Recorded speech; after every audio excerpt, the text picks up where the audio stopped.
Pemirsa, keluarga pasien COVID-19 mengusir petugas penguburan yang akan memakamkan jenazah anggota keluarganya dengan protokol kesehatan. Keluarga mengambil jenazah secara paksa padahal sebelumnya sudah sepakat pemakaman dilakukan dengan protokol COVID-19.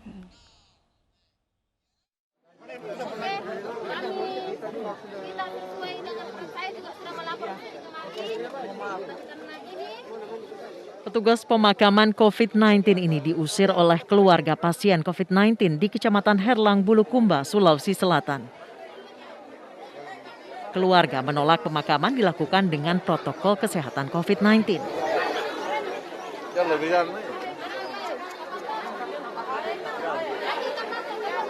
Sempat terjadi adu mulut antara petugas pemakaman dan keluarga. Keluarga mengambil jenazah secara paksa padahal sebelumnya sudah sepakat pemakaman dilakukan dengan protokol COVID-19. Kejadian diambil paksa, salah satu jenazah itu sangat disayangkan karena itu kan sudah diserahkan oleh Satgas Covid Provinsi dan ada pernyataan dari pihak.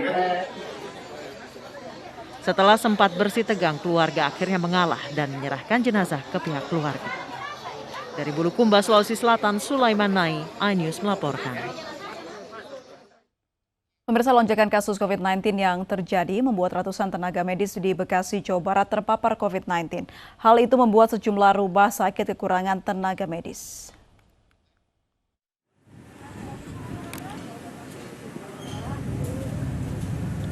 Inilah kondisi puluhan tenaga kesehatan yang bertugas di RSUD Dr. Hasbuloh Abdul Majid, Kota Bekasi, Jawa Barat.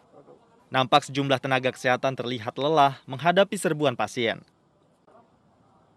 Para tenaga kesehatan ini mencuri waktu untuk bisa beristirahat dengan duduk tergeletak di aspal parkir halaman rumah sakit. Membludaknya pasien yang harus ditangani ini berujung pada berkurangnya tenaga kesehatan.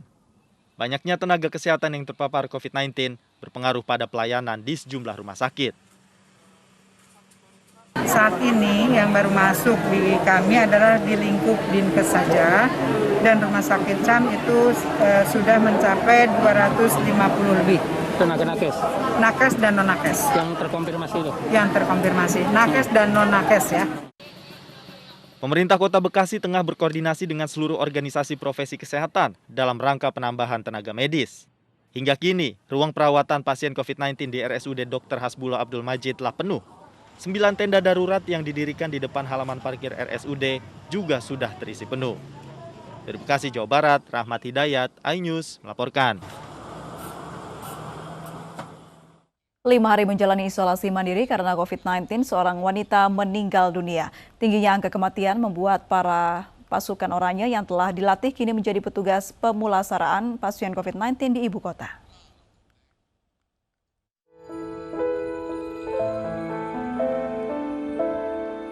Setelah berjuang 5 hari melawan COVID-19, wanita berusia 50 tahun tutup usia.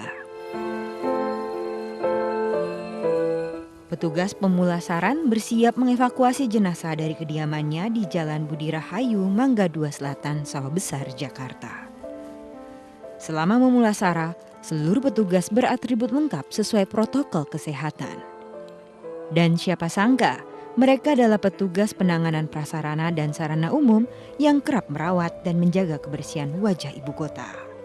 Tingginya kasus kematian membuat petugas provinsi menugaskan pasukan oranye. Dengan berbekal pelatihan, para pasukan oranye bisa memulasar jenazah COVID-19 sesuai protokol yang tepat.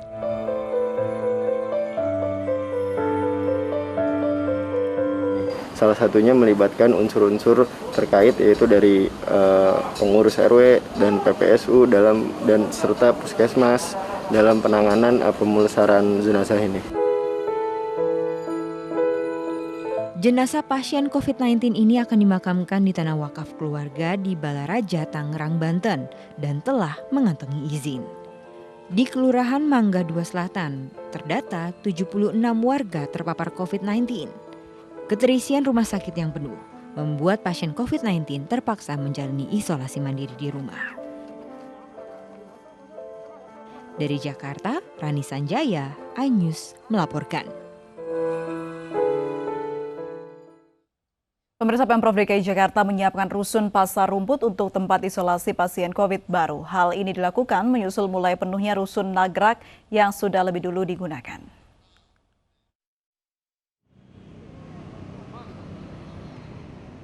Jumlah pasien COVID-19 di DKI Jakarta yang terus meningkat membuat pemerintah kembali membuka lokasi isolasi. Salah satunya rusun Pasar Rumput di Manggarai, Jakarta Selatan. Pangdam Jaya Majen Mulyo Aji dan Satgas COVID-19 membuka rusun Pasar Rumput untuk menampung pasien COVID-19 tanpa gejala atau OTG. Langkah ini dilakukan menyusul sudah mulai terisinya rusun Nagrak di kawasan Cilincing, Jakarta Utara yang mencapai 30% atau sekitar 1.600 pasien. Selain menampung pasien tanpa gejala, di rusun Pasar Rumput juga akan disiapkan fasilitas penunjang perawatan pasien COVID-19. Ini adalah salah satu pilihan yang belum kita siapkan 100%. Nanti kita atur sedemikian rupa sehingga pelaksanaan kegiatan OTG tadi insya Allah dapat berjalan lancar. Di sini bukan tempat untuk pasien yang berat dan sedang, jadi hanya untuk OTG saja. Rusun Pasar Rumput memiliki kapasitas 1.984 kamar. Masing-masing kamar akan diisi oleh 2 hingga 3 pasien. Dari Jakarta, Daneswara, Dimas Winardi, Jaka Samsa, Anyus melaporkan. Vaksinasi COVID-19 perdana untuk anak usia 12 hingga 17 tahun telah dimulai. Kami kembali usai jeda berikut ini.